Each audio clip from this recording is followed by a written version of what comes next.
നമസ്കാരം പ്രിയ കൂട്ടുകാരെ, എൻ്റെ ചാനലിലേക്ക് സ്വാഗതം. ഇറ്റ്സ് ബീൻ എ വയൽ. ജീവിതത്തിൽ കുറേ തിരക്കുകൾ കാരണം ഞാൻ അധികമൊന്നും റിവ്യൂ ചെയ്യാനൊന്നും പറ്റാതെ ഇരിക്കുകയായിരുന്നു. എന്നാലും കുറച്ച് നാളുകളായി ഒരു സെഷൻ ചെയ്യണമെന്ന ആഗ്രഹത്തിൻ്റെ പുറത്ത് ഞാൻ നിങ്ങൾക്കൊരു ഹൊറർ ടച്ചുള്ള ഒരു പരമ്പരയാണ് സജസ്റ്റ് ചെയ്യാൻ ഉദ്ദേശിക്കുന്നത്. 2019 മുതൽ 2024 വരെ ഉണ്ടായിട്ടുള്ള 4 സീസണുകൾ അടങ്ങിയ ഒരു സീരീസാണ്. അതിൻ്റെ പേര് തന്നെ വെറൈറ്റിയാണ്, ഈവിൾ. റോബർട്ട് കിങ്ങും മിഷേൽ കിങ് എന്ന് പറയുന്ന 2 പേരുടെ സൃഷ്ടിയാണ് ഈ സീരീസ്. ഹൊറർ എന്ന യോണറിലെ പ്രധാന സംഭവം എന്ന് പറയുന്നത് ഒരു പൈശാചിക ശക്തിയാണ്.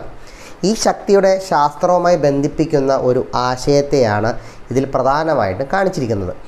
അത്യാവശ്യം രസകരവും ത്രില്ലടിപ്പിക്കുന്നതുമായ ഒരു കഥാഗതിയിലൂടെ ഇത് പുരോഗമിക്കുന്നുണ്ട്. പൊതുവെ 3 സീസൺ കഴിയുമ്പോഴാണ് ഞാൻ ഈ ഒരു സീരീസ് റിവ്യൂ പരിഗണിക്കാൻ സാധിക്കുകയുള്ളൂ. പക്ഷേ ഇത് 4 സീസണോടുകൂടി തീരുന്നു എന്ന് മനസ്സിലാക്കിയിട്ട് 4 കഴിഞ്ഞിട്ട് ഞാൻ ചെയ്യാമെന്ന് വിചാരിച്ചു. ഇത് ഞാൻ ഫേസ്ബുക്കിൽ തന്നെ ഒരു ചെറിയൊരു വീഡിയോ കണ്ടിട്ടാണ് ഇത് കാണണമെന്നൊരു ആഗ്രഹത്തിലേക്ക് കൊണ്ടുവന്നത്. അപ്പോൾ എന്തായാലും ഞാൻ അധികം പറഞ്ഞ് മുഖവുര കൂട്ടുന്നില്ല. നമുക്ക് നേരെ നമ്മുടെ എപ്പിസോഡിലേക്ക് കിടക്കാം. Let's break the fourth wall. Synopsis. കഥ ആരംഭിക്കുമ്പോൾ ക്രിസ്റ്റ്യൻ ബുഷാർട്ട് എന്നൊരു സൈക്കോ അനാലിസ്റ്റിനെ കോടതിയിൽ വിചാരണ ചെയ്യുന്നതിടത്തായിട്ടാണ് കാണിക്കുന്നത്. കുറ്റവാളിയുടെ മനോനിലയെ പരിശോധിക്കാൻ വേണ്ടി പോലീസുകാർ കൺസൾട്ട് ചെയ്യുന്ന ഒരാൾ.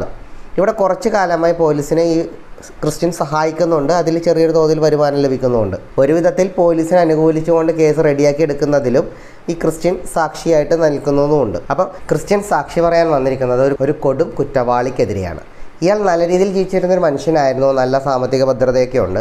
എന്നാൽ ഇയാൾ മറ്റു കുടുംബങ്ങളെ വളരെ ദാരുണമായി കൊലപാതകം നടത്തുകയും മൃതശരീരത്തോട് അപമാനകരമായ രീതിയിൽ പെരുമാറുകയും ചെയ്തു എന്നുള്ളതാണ് കുറ്റാരോപണം. നമുക്ക് തൽക്കാലം അമേരിക്കയിലുള്ള നീതിന്യായ ശാസ്ത്രത്തെ ഒന്ന് നോക്കാം. ഇംഗ്ലീഷ് സിനിമകൾ കണ്ടു ശീലിച്ചവർക്ക് ഏകദേശം അറിയാൻ പറ്റും. എന്താണെന്ന് വെച്ചാൽ, ഇല്ലാത്തവർക്ക് ഞാൻ പറഞ്ഞു തരാം. പൊതുവെ ഒരു കുറ്റം ആരോപിക്കപ്പെടുമ്പോൾ അത് കൊലപാതക കുറ്റമാണെങ്കിൽ ഒരു ജൂറിയെ വിധി പറയാൻ ഏൽപ്പിക്കും. അവരാണ് തീരുമാനിക്കുന്നത് അയാൾ കുറ്റക്കാരനാണോ അല്ലയോ എന്ന്. അതിന് വേണ്ടത്ര തെളിവുകൾ, അത് സാക്ഷികളായിക്കോട്ടെ മെറ്റീരിയലിസ്റ്റിക് തെളിവുകളായിക്കോട്ടെ, അത് കണ്ടെത്തേണ്ടത് പോലീസിൻ്റെ ചുമതലയാണ്. ഇത്തരത്തിലുള്ള അവസ്ഥയിൽ ഈ പ്രതിയുടെ മനോനിലയും ചോദിച്ചെടുപ്പെടും. അയാൾ ഭ്രാന്തനായ അവസ്ഥയിലാണ് ഇത് ചെയ്തിട്ടുള്ളതെന്ന് തെളിഞ്ഞാൽ കുറ്റത്തിൽ നിന്ന് അല്ലെങ്കിൽ കിട്ടാനുള്ള ശിക്ഷയിൽ നിന്ന് ഇളവ് ലഭിക്കും. ഇൻസാനിറ്റി പ്ലീ എന്നാണ് ഇതിനെ പറയുക.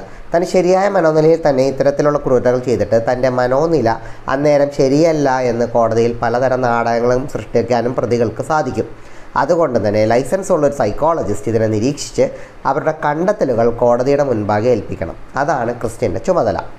ക്രിസ്റ്റ്യനും പോലീസും ഈ പ്രതി 100% അറിവോടും മനസ്സോടും കൂടിയാണ് ഈ കുറ്റകൃത്യം ചെയ്തിട്ടുള്ളത് എന്നും താൻ ചെയ്ത കുറ്റകൃത്യത്തോട് യാതൊരു വിധത്തിലുള്ള പശ്ചാത്താപവും കാണിക്കുന്നില്ല എന്നും മനസ്സിലായി. ഇയാൾക്ക് കിട്ടേണ്ട വിധി ഇയാൾക്ക് അർഹിക്കപ്പെടുന്നത് ആണെന്നൊരു മൊഴിയും നൽകുന്നു. അങ്ങനെ ഒരു അവസ്ഥയിൽ നിൽക്കെ പെട്ടെന്ന് ഈ പ്രതിയെ ജയിലിൽ സന്ദർശിക്കാൻ 2 പേര് കടന്നു വരുന്നു. അതിലൊരാൾ ഒരു പള്ളിയിലച്ഛനാണ്, മറ്റൊരാൾ ഒരു ശാസ്ത്രജ്ഞനും.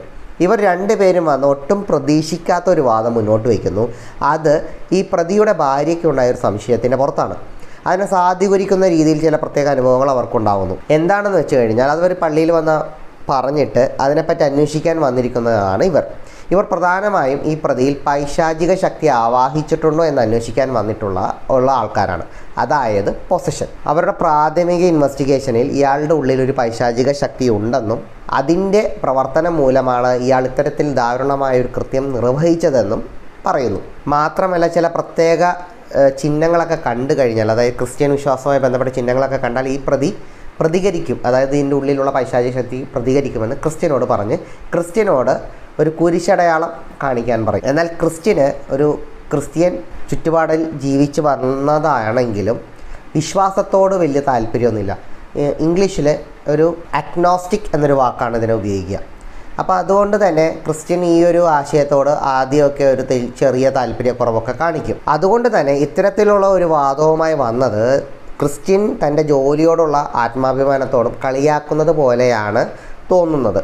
എന്നാൽ തന്നെ യാതൊരു വിധത്തിലുള്ള ഫലവും ലഭിക്കാതെ, ചോദ്യങ്ങൾക്കൊന്നും പ്രോപ്പറായിട്ടൊന്നും ഉത്തരം പറയാതെ ആ പ്രതി ഇരിക്കുന്നത് കണ്ടപ്പോൾ ആ പുരോഹിതൻ പറഞ്ഞത് പ്രകാരം ക്രിസ്ത്യൻ തൻ്റെ മുൻപിലുള്ള മേശപ്പുറത്ത് ഒരു കുരിശ് ചിഹ്നം വരയ്ക്കും. ഇത് കണ്ടതും പ്രതി വളരെ ആക്രമകാരിയായി ക്രിസ്ത്യനെ ആക്രമിക്കുകയും ലാറ്റിൻ ഭാഷയിലോ മറ്റെന്തൊക്കെയോ പറയും. ലഭ്യമാണെന്ന് പിന്നീട് പുരോഹിതൻ പറഞ്ഞു കൊടുക്കുന്നുണ്ട്. ഈ ഒരു അനുഭവം ക്രിസ്ത്യൻ തൻ്റെ വാദത്തിൽ മൊത്തത്തിൽ ഉലയ്ക്കുന്നു. അത് തന്നെ കോടതിയിൽ പറയേണ്ട അവസ്ഥയിൽ താൻ നുണ പറയുന്നു എന്നൊരു തോന്നൽ ഉള്ളിലുണ്ടാക്കുന്നു. ദൈവത്തിലോ ജഗത്താലോ ഒരു വിശ്വാസമില്ലാത്ത തനിക്ക് പിന്നീട് അങ്ങോട്ട് അത്തരത്തിലുള്ള അനുഭവങ്ങളും ഉറക്കത്തിലൊരു പൈശാചക ശക്തി ഒരു സാമീപ്യവും ഉണ്ടാവുന്നു. ഇതോടൊപ്പം തൻ്റെ ജോലിക്ക് ചെറിയ കോട്ടവും തട്ടുന്നുണ്ട്. ഇനി ക്രിസ്റ്റ്യൻ ആരാണെന്ന് നോക്കാം. ക്രിസ്റ്റ്യൻ ഒരു ഭാര്യയും അമ്മയുമാണ്. തൻ്റെ 4 മക്കൾക്കൊപ്പം ഒരു ചെറിയ വീട്ടിലാണ് താമസം. ഭർത്താവ് സ്ഥലത്തില്ല. മുമ്പ് എപ്പോഴോ എവിടെയോ രണ്ടുപേരും കൊടിമുകൾ കീഴടങ്ങിയിരിക്കുന്ന ഒരു അഡ്വഞ്ചറസ് ആൾക്കാരായിരുന്നു. പക്ഷേ കുട്ടികളായതിനു ശേഷം ക്രിസ്റ്റ്യൻ അതെല്ലാം ഉപേക്ഷിച്ച് ഒരു ഹോം മേക്കറായി മാറുകയും ഹസ്ബൻഡ് ഇപ്പോഴും അതെല്ലാം ചെയ്തുകൊണ്ടിരിക്കുന്നു. അയാൾ വലിയ വലിയ ബിസിനസ്സുകാർക്ക് കൊടിമുടികൾ, അതായത് എവറസ്റ്റൊക്കെ കൊണ്ട് കാണിക്കുന്ന ഒരു അഡ്വഞ്ചർ റൈഡറാണ്. പക്ഷേ ഇവർക്ക് വീട്ടിലെ കാര്യങ്ങളും ചിലവുകളൊന്നും നോക്കാൻ പറ്റുന്നില്ല. ക്രിസ്റ്റ്യൻ ഒറ്റയ്ക്ക് ഹാൻഡിൽ ചെയ്യാൻ പറ്റാഞ്ഞിട്ടാണ് ഈ ജോലിക്ക് പോകുന്നത്. അതുകൊണ്ട് തന്നെ ഈ ഒരു മൊഴിമാറ്റം കാരണം തൻ്റെ ജോലിയെ അലട്ടുന്നു, ശമ്പളം പോകുന്നു, അങ്ങനെയുള്ള എല്ലാ പ്രശ്നങ്ങളും വരുന്നു. അപ്പോഴാണ് നേരത്തെ കണ്ട പുരോഹിതൻ ഈ ക്രിസ്റ്റ്യനെ ഇവരുടെ ആ ഒരു അനാലിസിസ് ഗ്രൂപ്പിലേക്ക് ഒരു സൈക്കോ അനാലിസ്റ്റിൻ്റെ ഒഴിവുണ്ടെന്നും പറഞ്ഞ് ക്ഷണിക്കുന്നത്. ഇവിടെ എന്താണ് അന്വേഷിക്കണമെന്ന് വെച്ച് കഴിഞ്ഞാൽ ഇവർ മൊത്തത്തിലൊരു അസസർ ടീമാണ്. ഈ ടീമിൻ്റെ നേതാവ് ഒരു പുരോഹിതനാകാൻ വേണ്ടിയിട്ടുള്ള ട്രെയിനിങ് ചെയ്തുകൊണ്ടിരിക്കുന്ന ഡേവിഡ് അക്കോസ്റ്റ് എന്ന പേരുള്ളൊരു വ്യക്തിയാണ്. ഇദ്ദേഹത്തെ നിങ്ങൾക്ക് അറിയായിരിക്കും, ഞാൻ പിന്നീട് പറയാം. ഇവരന്വേഷിക്കുന്ന, അതായത് പള്ളിയിലേക്ക് പൊസഷനുമായി ബന്ധപ്പെട്ട് വരുന്ന ഓരോ കേസുകളും അത് നമ്മൾക്കറിയാം ഭൂതോച്ചാടനം അഥവാ എക്സോസിസത്തിന് വിധേയമാകണോ വേണ്ടയോ എന്ന് തീരുമാനിക്കുന്ന, അത് വേണ്ട വിധത്തിൽ അന്വേഷിച്ച് കണ്ടെത്തുന്ന ഒരു ടീമാണ് ഇവർ. അതാണ് അസസിംഗ് ടീം. ക്രിസ്റ്റ്യൻ ആദ്യം ഈ ഒരു ഓഫർ നിരസിക്കുമെങ്കിലും അവരിൽ നിന്ന് പൈസ തരും എന്ന് കേട്ടപ്പോൾ തൻ്റെ ഡിസ്ട്രിക്റ്റ് അറ്റോർണിയായിട്ടുള്ള ആ ഒരു അണ്ടർസ്റ്റാൻഡിങ് നഷ്ടപ്പെട്ട ഒരു സ്ഥിതിക്ക് ക്രിസ്റ്റ്യൻ അത് ഏറ്റെടുക്കും. ശേഷം ഈ 3 പേരും കൂടി ചേർന്നാണ് ആ നേരത്തെ കണ്ട കുറ്റവാളി ശരിക്കും കുറ്റം ആരോപിതനാണോ കുറ്റവാളിയാണോ അതോ അത് ഏതെങ്കിലും പ്രേതബാധ കൂടിയിട്ടുണ്ടോ എന്ന് അറിയേണ്ടത്. അതിലേക്കുള്ള അന്വേഷണമാണ് തുടർന്നുള്ള എപ്പിസോഡ്. പറയുമ്പോൾ പറയട്ടെ, ഈ എപ്പിസോഡ് അവസാനിക്കുന്നതോടുകൂടി ഈ കേസ് തീരും. അതെങ്ങനെയാണെന്നുള്ളത് നിങ്ങൾ കണ്ടറിയാം. പക്ഷേ ഇതിനകത്തേക്ക് ഈ ഒരു ഫോൾഡിലേക്ക് 4മതൊരു ക്യാരക്ടറും കൂടി കയറുന്നു വരുന്നു. അതാണ് ഈ സീരീസിലെ നമുക്ക് നേരെ വരുന്ന എതിരാളി, ലീലൻ ടൗൺസെൻഡ് എന്ന പേരുള്ള വ്യക്തി. ഇദ്ദേഹം ആക്ച്വലി ഒരു സൈക്കോളജിസ്റ്റ് ആണ്. ഇദ്ദേഹം അത്യാവശ്യം ബിസിനസ്മാൻ ആണ്, നല്ല പൈസയൊക്കെ ഉള്ള ഒരു വ്യക്തിയാണ്. അവിടെ ലീലൻ്റെ പ്രതിയെ അനുകൂലിച്ച് സംസാരിക്കുമ്പോൾ മുതൽ ക്രിസ്റ്റ്യനായിട്ട് ഒരു റൈവലറി സ്റ്റാർട്ട് ചെയ്യും. മാത്രമല്ല ഡേവിഡ് അക്കോസ്റ്റയ്ക്ക് ഇയാളെ കാണുമ്പോൾ തന്നെ എന്തോ ഒരു അകൽച്ചയും ഫീൽ ചെയ്യുന്നതായിട്ട് കാണിക്കുന്നു. ഇവർക്കിടയിൽ എന്തോ ഒരു പ്രശ്നം ഉള്ളതായിട്ട് കാണിക്കുന്നു. പിന്നീട് നമ്മുടെ അസസർ ടീം കണ്ടെത്തുന്നത് ലീലൻ ടൗൺസെൻഡിന് ഇയാളുടെ ഈ കുറ്റങ്ങൾ ചെയ്യുന്നതിൽ നേരിട്ടുള്ള ഒരു പങ്കുണ്ടെന്ന് മനസ്സിലാക്കി അത് വെച്ചിട്ട് ഇവർ ഫേസ് ചെയ്യുകയും അയാളുടെ കൃത്യമായ ബോധത്തോടു കൂടിയാണ് ഇത് ചെയ്തതെന്നും അത് രക്ഷപ്പെടാനുള്ള സഹായങ്ങളൊക്കെ ചെയ്തത് ലീലൻ്റെ ആണെന്നും തെളിയിക്കുന്നു. അതോടുകൂടി ഈ മനുഷ്യനെ കുറ്റം കോടതി ശരിവെച്ച് ജയിലിലടക്കുന്നു.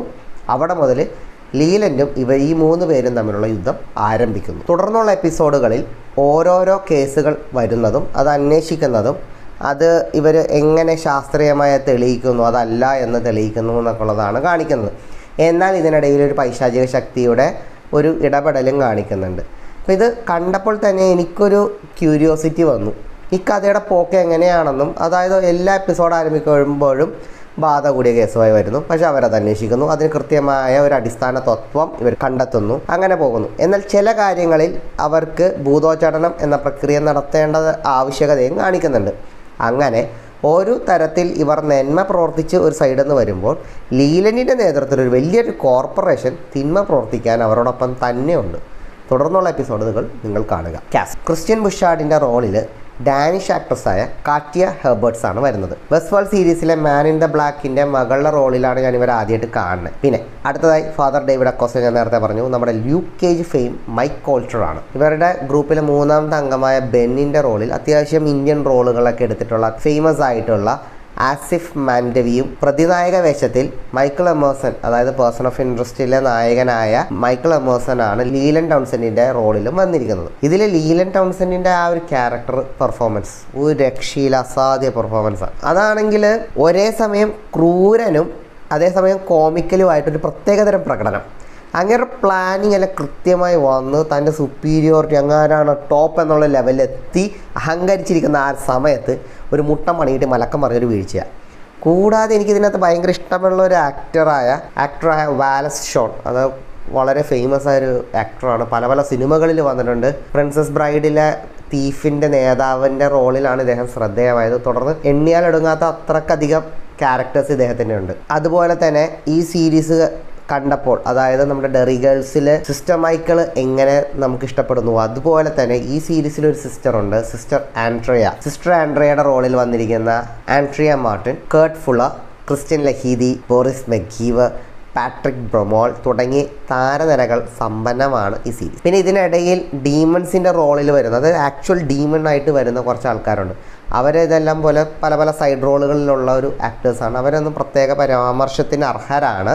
അത് നിങ്ങൾ കൂടുതൽ IMDb സൈറ്റിലോ എന്തെങ്കിലും നോക്കിയാൽ നിങ്ങൾക്ക് അവരുടെ പേരുകൾ കാണാൻ പറ്റും. ഇനി ടെക്നിക്കൽസ്. ഈ പരമ്പരയുടെ പ്രധാന ആകർഷണം എന്ന് പറയുന്നത് ശാസ്ത്രവും ദൈവശാസ്ത്രവും തമ്മിലുള്ള ഒരു അന്തരമാണ്. നമ്മൾ പലപ്പോഴായും ഭൂതോച്ചാടനം അഥവാ എക്സോസിസം എന്ന ആശയം കേട്ടിട്ടുണ്ടാവും, അതിൻ്റെ സിനിമകൾ കണ്ടിട്ടുണ്ടാവും. എന്നാൽ അതിൻ്റെ പിന്നിൽ നടക്കുന്ന അണിയറ പ്രവർത്തനത്തെ പറ്റി ആരും തന്നെ ഡിസ്കസ് ചെയ്തതായിട്ട് കാണാറില്ല. അത്തരത്തിലൊരു ആശയമാണ് ഇവിടെ മുന്നോട്ട് വരുന്നത്. 4 സീസണുകളായി ഈ ഒരു ആശയം തന്നെയാണ് മുന്നോട്ട് വയ്ക്കുന്നത്. ആദ്യത്തെ സീസണിൽ തികച്ചും ശാസ്ത്രപരമായിട്ടുള്ള ആശയങ്ങളിൽ മുന്നോട്ട് വരുമ്പോൾ, അല്ലെങ്കിൽ ഇവർ കാണുന്ന പലർക്കും പല പ്രഹേളികൾക്ക് ശാസ്ത്രീയ അടിസ്ഥാനങ്ങൾക്ക് ഉത്തരം നൽകാൻ പറ്റുന്നതായിട്ടും കാണാം. എന്നാൽ മുന്നോട്ടുള്ള സീസണുകൾ പുരോഗമിക്കുമ്പോൾ പ്രധാന കഥാപാത്രങ്ങളായി ഈ 3 പേരുടെയും അവരുടെ മാനസിക സംഘർഷങ്ങളും പ്രതിസന്ധികളുമെല്ലാം ഒരു ചെകുത്താൻ്റെ രൂപത്തിൽ വന്ന് ആക്രമിക്കുന്നതായിട്ട്, അതിൻ്റെ ഒരു പേഴ്സോണ ഇവർ കാണുന്നു, അല്ലെങ്കിൽ ഒരു പൈശാചിക എഫക്റ്റ് ഇവരുടെ ഉള്ളിൽ കാണുന്നു. പലരിൽ നന്മ പ്രവർത്തിക്കുന്നതും പിന്നീട് ശാസ്ത്രത്തിൻ്റെ പുരോഗതി ഉപയോഗിച്ച് അത് തിന്മയുടെ ആശയത്തിലേക്ക് മാറ്റുന്നതും, അങ്ങനെ ലോകത്ത് നന്മയും തിന്മയും ഒരേപോലെ പ്രവർത്തിക്കുന്നു എന്ന് കാണിക്കുന്ന രീതിയിലാണ് ഈവിൾ സീരീസ് എൻറ്റയർലി പോയിരിക്കുന്നത്. അതുപോലെ ഇതിൻ്റെ ഒപ്പം തന്നെ പറയേണ്ട വേറൊരു കാര്യമാണ്, നമ്മൾക്ക് കണ്ടുപരിചിതമായ ദി ഒമൻ എന്ന സിനിമയിൽ പരിചിതമായ ഒരു സങ്കല്പമുണ്ട്, കാത്തോലിക്ക സങ്കല്പം എന്ന് പറഞ്ഞ ലോകാവസാന ആശയം. ഈ സീരീസിലും മുന്നോട്ട് വയ്ക്കുന്നത് ഈ അന്തിക്രിസ്തുവിൻ്റെ ജനനം തന്നെയാണ്. ഈ ഒരു ചുറ്റുപാട് കേന്ദ്രീകരിക്കുന്നതോ ക്രിസ്ത്യൻ ബുഷാർഡ് എന്ന നമ്മുടെ പ്രധാന കഥാപാത്രത്തിൽ. അതുകൊണ്ട് തന്നെ ഇതിൻ്റെ പ്രതിനായകനായ ലീലൻഡ് കൂടെ ഇവൾ ഉപദ്രവിച്ചുകൊണ്ടിരിക്കുന്നു. അത്യാവശ്യം ഒരു ട്രൂ ക്രൈം ഡോക്യുമെൻ്ററി ഒക്കെ കാണാൻ താല്പര്യമുള്ള എൻ്റെ പ്രേക്ഷകരുണ്ടെങ്കിൽ അവർക്ക് മനസ്സിലാക്കാൻ പറ്റും, മനുഷ്യരുടെ ഉള്ളിൽ സഹാനുഭൂതി എന്ന വികാരം തിരിച്ചറിയാൻ പറ്റാതെ പോകുകയാണ് മിക്ക സീരിയൽ കില്ലർമാരുടെ പ്രവർത്തനങ്ങൾക്ക് കാരണം. അത് ശരിക്കും തലച്ചോറിലുണ്ടാകുന്ന ചില രാസപ്രവർത്തനത്തിൻ്റെ ഭാഗമായിട്ടാണെന്ന് പറയുന്നു. എന്നാൽ ഇവിടെ കഥയിൽ ജനിക്കുന്ന കുട്ടികളിൽ പരീക്ഷണങ്ങൾ നടത്തി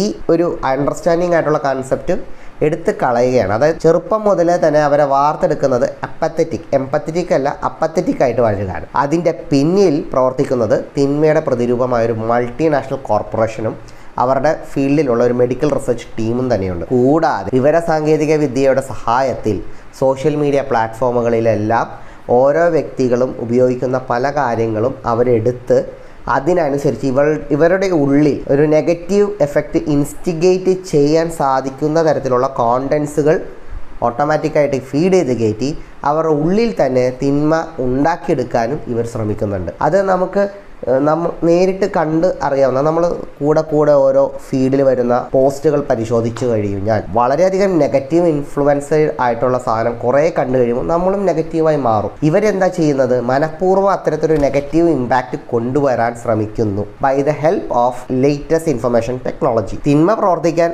ഒരു പണിയുമില്ല, അവർ വെറുതെ അവിടെ ഇരുന്നാൽ മതി, തന്നെ അങ്ങോട്ട് പരുതിക്കോളും.